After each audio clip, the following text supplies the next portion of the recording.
Bismillahirrahmanirrahim. Assalamualaikum warahmatullahi wabarakatuh. Alhamdulillahirabbil alamin. Wa bihi nasta'inuhu ala umuri dunya waddin. Wassalatu wassalamu ala asyrafil anbiya'i wal mursalin wa ala alihi wa ashabihi ajma'in. Asyhadu an la ilaha illallah wahdahu la syarikalah wa asyhadu anna Muhammadan abduhu wa rasuluh la nabiyya ba'da.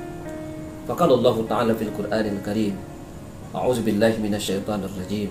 Bismillahirrahmanirrahim. Wa iza maridtu fahuwa yashfi. Shadaqallahul azim.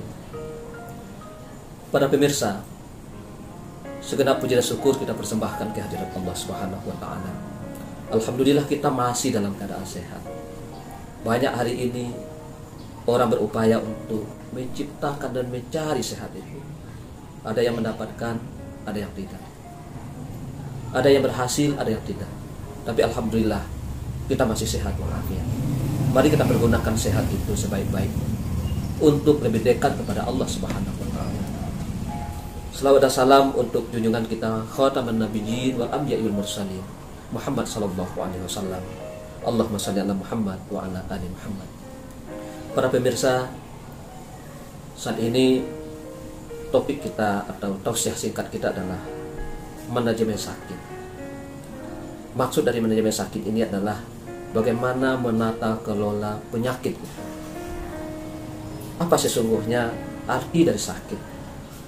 Apa tujuan dari sakit? Dan bagaimana cara kita menata kelola sakit? Ending pembicaraan kita adalah bagaimana menata kelola sakit.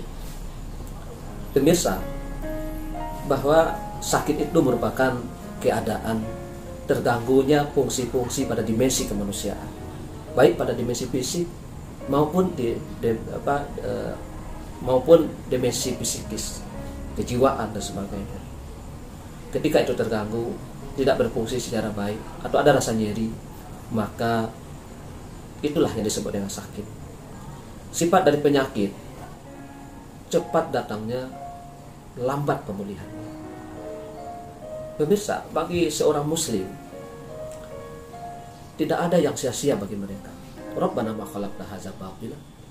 Tidak ada yang sia-sia bagi orang mukmin. Semuanya ada hikmah. Termasuk sakit. Nah, di antara hikmah sakit itu adalah menghapus dosa. Kenapa dikatakan menghapus dosa?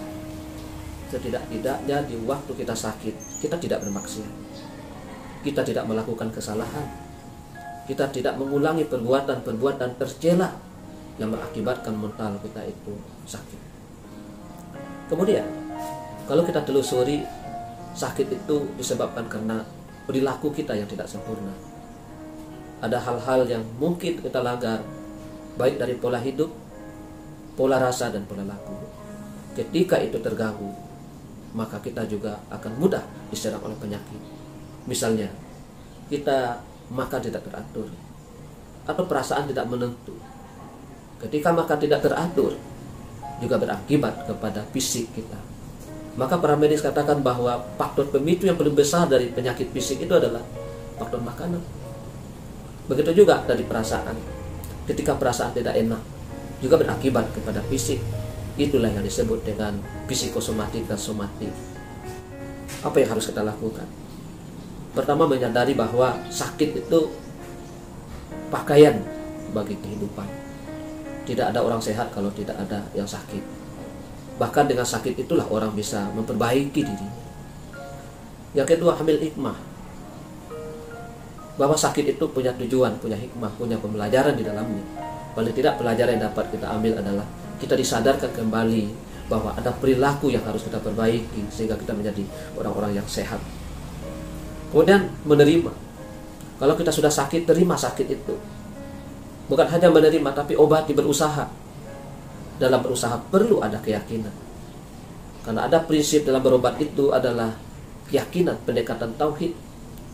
Semakin yakin orang akan kesembuhannya, maka tentu orang akan berupaya untuk berobat. Termasuk ketika Allah katakan wa iza maridtu fahuwa yashfin, dan apabila aku sakit Allah yang menyembuhkan. Maksudnya adalah dalam kehidupan ini tugas kita hanya untuk berobat. Yang menyembuhkan itu adalah Allah. Semakin tinggi keyakinan orang bahwa Allah lah yang maha penyembuh, maka tugas kita adalah berobat, dan berobat. Semuanya kita pulangkan kepada Allah Subhanahu wa Ta'ala.